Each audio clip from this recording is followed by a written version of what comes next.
Break के बाद एक बार फिर से आपका स्वागत है। खबरों में आगे बढ़ेंगे। यूपी में 39 जिलों में आज बारिश का अलर्ट है। बारिश के अलर्ट के बाद बाढ़ का खतरा मंडराने लगा है। शाहजहांपुर में गंगा, रामगंगा और गर्रा का जलस्तर बढ़ चुका है। नदियों के किनारे बसे गांवों के लिए अलर्ट जारी किया गया है। वहीं मुरादाबाद के ढेला नदी का जलस्तर उफान पर है। मुरादाबाद के 12 गांवों के बाढ़ जैसे हालात है। दूसरी ओर बरेली में भारी बारिश के अलर्ट के बीच रामगंगा का जलस्तर बढ़ रहा है, जिससे बरेली जनपद के 330 गांवों पर बाढ़ का खतरा मंडराने लगा है। इसको देखते हुए सिंचाई विभाग ने राहत और बचाव की तैयारी कर ली है। तो बारिश का अलर्ट और इस वक्त नदियां उफान पर हैं और लगातार इसकी चपेट में कई गांव आने वाले हैं और इससे पहले अलर्ट जारी हुआ है। तो नदियों के किनारे बसे गांवों के लिए अलर्ट जारी किया गया है। किस तरह से बचाव कर सकते हैं। मुरादाबाद के 12 गांवों से बाढ़ जैसे हालात नजर आए हैं। तो मौसम का मिजाज बदला और देखिए किस तरह से आफत की बारिश ये अब बनती जा रही है। बाढ़ का खतरा इस वक्त कई गांवों में मंडरा रहा है। तो नदियों के पास बसे गांवों में बाढ़ का खतरा, जिसे लेकर अलर्ट जारी किया गया है। तो वही प्रशासन भी अपनी तरफ से अलर्ट मोड पर नजर आ रहा है। तमाम तैयारियां हैं, किस तरह से जनजीवन को सुरक्षित रखना है, इस प्रयास में प्रशासन नजर आ रहा है। तो मुरादाबाद के 12 गांवों में बाढ़ जैसे हालात हो चुके हैं। बरेली के 330 गांवों पर मंडरा रहा बाढ़ का खतरा। तो यूपी के 39 जिलों में आज बारिश का अलर्ट जारी है। तो बारिश के अलर्ट के बाद मंडराने लगा बाढ़ का खतरा। शाहजहांपुर में गंगा, रामगंगा और गर्रा का जलस्तर चढ़ा। और अधिक जानकारी के साथ हमारे सहयोगी भी ग्राउंड से जुड़ चुके हैं। अशोक कुमार संवाददाता बुलंदशहर से हमारे साथ जुड़ चुके हैं। इसके साथ ही कृष्णा त्यागी आगरा से हमारे साथ जुड़ चुके हैं। सबसे पहले अशोक, आपके पास आऊंगी। अभी क्या कुछ स्थिति बुलंदशहर की है, किस तरह का मौसम देखने को मिल रहा है और लगातार देखिए बाढ़ का अलर्ट भी जारी हो चुका है।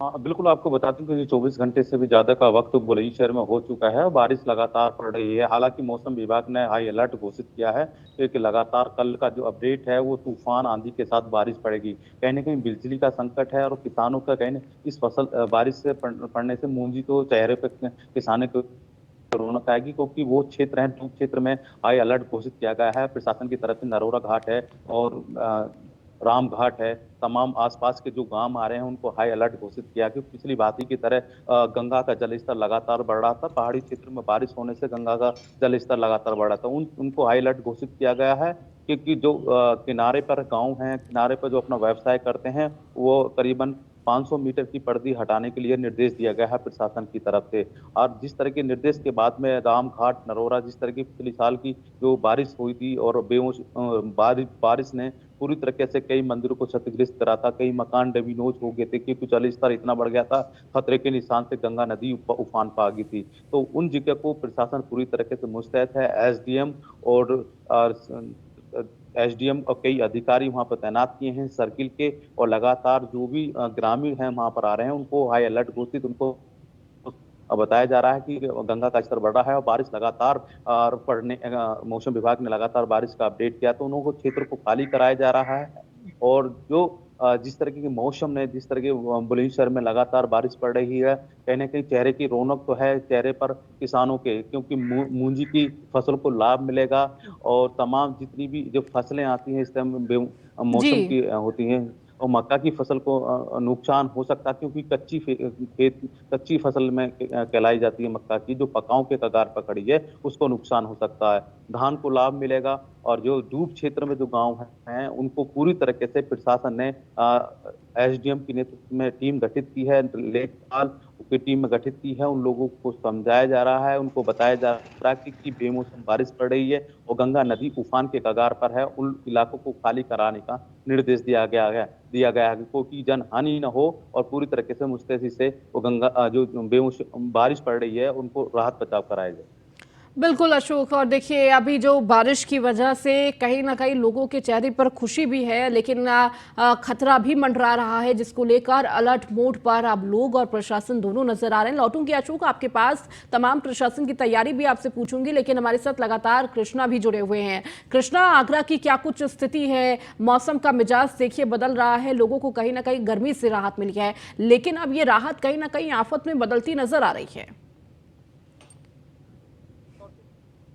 प्रकार शहर में लगातार उमस भरी गर्मी को लेकर लोग परेशान थे। वहीं दूसरी तरफ बात करें तो जहाँ पर 1 घंटे की बारिश ने स्मार्ट सिटी के तमाम विकास कार्यों की पोल खोल दी। आगरा के जी। तमाम इलाके ऐसे हैं जहाँ 1 घंटे की बारिश में वहां पर जलमग्न हो जाता है और पूरा शहर तालाब नगरी की तरह बिल्कुल दिखाई देता है। कई तस्वीर हमने लगातार अपने दर्शकों को दिखाई और उसमें ये साफ जाहिर हुआ कि करीब 1 घंटे की बारिश से शहर को तालाब नगरी और कई बच्चे इसमें स्विमिंग पूल की तरह नहाते हुए बिल्कुल दिखाई दिए। तो तमाम ऐसी तस्वीर जो शहर की है, तो निश्चित तौर से एक तरह ये कह सकते हैं कि एक तरह खतरा भी मंडरा रहा है। और लगातार आगरा के उसकी बात करें, बापनाट के क्षेत्रों की भी बात करें तो वहां भी यह लगातार पिछले समय भी देखा गया था कि बाढ़ की स्थिति बनी थी। बाढ़ के स्थिति होने के बाद कई जैसे स्कूल थे, स्कूलों को भी बंद करा दिया गया था, लेकिन इस बार प्रशासन की कोई भी तैयारी नहीं है।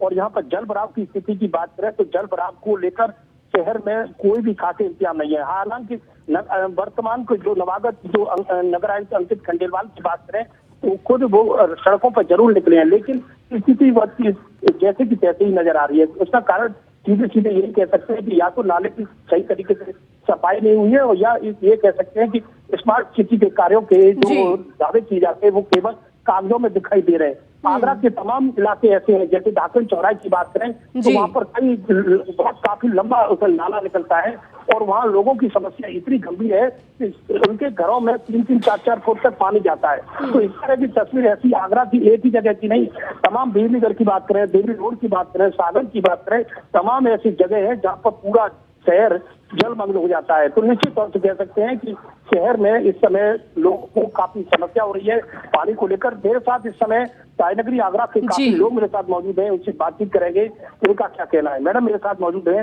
मैडम ये बताइए, शहर में 1 घंटे की बारिश होती है तो किस तरह के हालात होते हैं, उसके बारे में बताएंगे। 1 घंटे की तो बहुत ज्यादा हो गई। आधा घंटे की बारिश अगर झमाझम बारिश हो जाए तो हालत बहुत बुरे हो जाते हैं। जैसे जब सामान लेने के लिए भी कोई निकलता है अपने घर से तो बारिश में फंस जाए तो कम से कम 2-3 घंटे इंतजार करना पड़ता है जब वो कहीं वहां से निकल के आता है। सफाई की बात करें तो सफाई के लेकर यहाँ पर कोई व्यक्ति पहुंचता है आपके यहाँ पर? सफाई के लिए यहाँ पर आते जरूरत है, लेकिन प्रॉपर सफाई नहीं होती है। तो सफाई में भी क्या है कि जैसे आधे टुकड़े की सफाई हो गई, वहाँ से सामान सिर्फ निकली वह कम से कम 10-15 दिन में उठाई जाती है, आधी सिर्फ तो वापस नाले में ही चली। मैडम जैसे आप जब लगातार शहर में बारिश हो रही है तो आप शहर में जाते होंगे तो किस तरह के हालात आपको देखने को मिलते हैं? बहुत बुरे हालात है। इस समय स्मार्ट सिटी का नाम दिया जाता है, स्मार्ट सिटी केवल उधर ही उधर बना दी है। जो यमुना पार के क्षेत्र उनका तो बहुत ही बुरा हाल है। उनमें तो सफाई चालू हो जाता है तो सफाई भी नहीं होती है। बिल्कुल निश्चित तौर से और भी लोग मेरे साथ बोल रहे थे। बिल्कुल कृष्णा, बात कीजिए उनसे। जी मैडम मेरे साथ मौजूद। मैडम आप भी शहर में जैसे निकल के जाते हैं तो किस तरह के हालात होते हैं? हालात तो बहुत बेकार होती है। बारिश आती है तो बारिश में इतना पानी भर जाता है कि घर के बाहर हमारे दरवाजे के सामने मतलब लगना ही मुश्किल होता है वहाँ से। अच्छा, लग रहा है कुछ विकास कार्य हुआ है शहर में? यहाँ तो कुछ नहीं होता, नहीं हुआ नहीं तो आते पीछे आते हैं, जब बारिश आती है फिर नाले में चले जाते हैं। सरकार के विधायक सांसद तो 9 साल 23 साल के लगातार नारे लगा रहे हैं, लोगों को विकास कार्य गिना रहे हैं कि हमारे शहर में कुछ बदला नहीं बदला। बिल्कुल यहाँ ये जो तस्वीर है बिल्कुल उन्नति की। और भी लोग मेरे साथ मौजूद है। बिल्कुल आप इधर आइए, कुछ भी नहीं बदला, इधर आइए। कुछ भी नहीं बदला है। बदला तो है बट हाँ, लेकिन जिस तरीके से बदलना चाहिए, स्मार्ट सिटी है, स्मार्ट सिटी ना अब मेट्रो भी आने वाला है तो उस तरीके से बदला। बारिश होने से पहले तमाम व्यवस्थाएं दुरुस्त कर ली जाए। क्या आपकी प्रशासन के अधिकारियों से बातचीत हुई है इस पूरे मामले को लेकर कि उनके द्वारा व्यवस्थाएं क्यों नहीं दुरुस्त की गई? अब जब बारिश शुरू हो चुकी है उस दौरान तमाम जो जलभराव देखने को मिल रहा है उससे कहीं ना कहीं जनता परेशान हो रही है। बिल्कुल निश्चित तौर से क्योंकि जिस तरह से हमारी जो नगर आयुक्त अंकित खंडेलवाल से लगातार बात हुई तो उनका कहना है कि पिछले जो नगर आयुक्त रहे उनकी लापरवाही के चलते इस तरह के कार्य हुए हैं। और लगातार इस बार जो देखा जा रहा है कि नगर के शहर के जो जितने भी जल भराव स्थान है उन्हें चिन्हित किया जा रहा है, उनकी समस्याओं को निराकरण करने की जरूर बात कही गई है।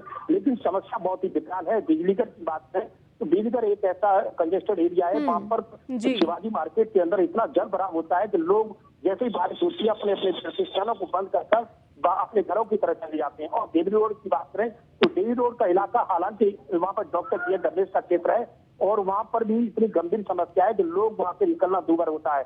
और मलपुरा की बात करें तो मलपुरा से लगातार इस तरह के वीडियो हुए हैं जहाँ पर आए दिन बड़े हादसे होते हैं, बावजूद सरकार के अधिकारियों को इस तरह की तस्वीर नजर नहीं आती।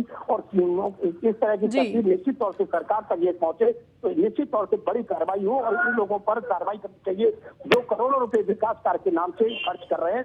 ऐसे अधिकारियों पर निश्चित तौर से सरकार कार्रवाई करे तो सरकार की तस्वीर निश्चित तौर से बदल सकती है।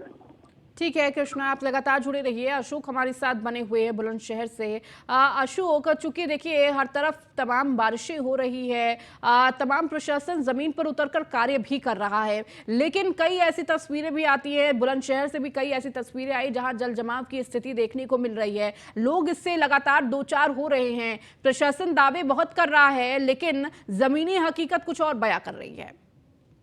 बिल्कुल, जिस तरीके की बुलंदशहर में बारिश हुई, पिछली 6 बेमौसम बारिश हुई थी जनवरी फरवरी में, तो वहां पे भी काफी जल भराव हुआ था। जब भराव होने के बाद में कई मकान दुमिनोज हुए थे।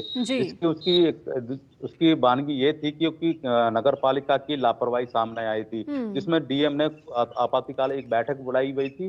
बैठक में कई शासी अधिकारियों को जमकर फटकार लगाई गई थी क्योंकि नाले में पानी भर गया था तो दरार आ गई थी। दरार आने से मकान दबिनोज हो गए थे, कई कैजुअलिटी हुई थी। तो उनको लेकर भी अब की बार जो प्रशासन की जो तैयारियां हैं, उन तैयारियों को हकीकत देर रात को उन्होंने खुद मीटिंग ली है, साफ कह दिया निर्देश, जो भी लापरवाही इसमें अधिकारी कर्मचारी बरतेगा उनके खिलाफ कानूनी कार्रवाई की जाएगी। बर्खास्त जैसी कार्रवाई करने का उन्होंने निर्देश दे दिया। अब देखना होगा कि अधिशासी अधिकारी ग्राउंड जीरो पर जाकर जो पानी निकासी और भराव को लेकर जिस तरीके की जो दावे जो सरकार की तरफ से और प्रशासन की तरफ से किया, उन धरातल पर कितने उतार रहे हैं। हालांकि जो न्यूज़ वन इंडिया के पास में जो रिपोर्ट आई है बुलंदशहर से, वो पिछले साल की तुलना अब की बार बहुत बेहतर रिपोर्ट है क्योंकि जो सफाई नायक हैं वो धरातल पर अपने नालों को साफ कराया था समय पर नगर पालिकाओं के ने। कहीं ना कहीं जो बीजेपी के जो चेयरमैन बने थे उन्होंने साफ बोर्ड मीटिंग में कह दिया कि कोई भी लापरवाही बरती नहीं जाएगी, चाहे कर्मचारी हो चाहे अधिकारी हो। अभी हालांकि कोई ऐसी तस्वीर बुलंदशहर से नहीं निकल पाई है जिसके चलते कहीं जल भराव की समस्या हो या कहीं नाले में पानी अटका हो या किसी तरीके के जिस मकान दुमिनोज हो गए हों पानी के कारण। अब देखना होगा जैसे जैसे बारिश, अब कल की हाई अलर्ट है, जिस तरीके की 24 घंटे की बारिश का अलर्ट कर मौसम विभाग की तरफ से किया गया। आंधी और तेज बारिश के साथ बारिश पड़ेगी बुलंदशहर में, तो उन सभी चीजों को मद्देनजर रखे थे प्रशासन पूरी तरीके से मुस्तैद है और पूरी तरीके से उनको जो व्यवस्था है उनको पूरी तरीके से उन्होंने कर्मचारी के साथ में उनके बैठक में निर्देश दिए हैं डीएम। ठीक है, आप दोनों का बहुत शुक्रिया हमारे साथ जुड़ने के लिए, इन तमाम जानकारियों को साझा करने के लिए। तो लगातार देखिए 39 जिलों में बारिश का अलर्ट है और कई ऐसी नदियां हैं जो अब उफान पे आ चुकी हैं और इसी को लेकर गांवों में भी अलर्ट जारी किया गया है ताकि लोगों को सुरक्षित वहां से हटाया जा सके। प्रशासन भी मुस्तैद नजर आ रहा है और कहीं ना कहीं कई गाँव इसकी चपेट में आने वाले हैं और उससे पहले ही प्रशासन की तैयारी नजर आ रही है।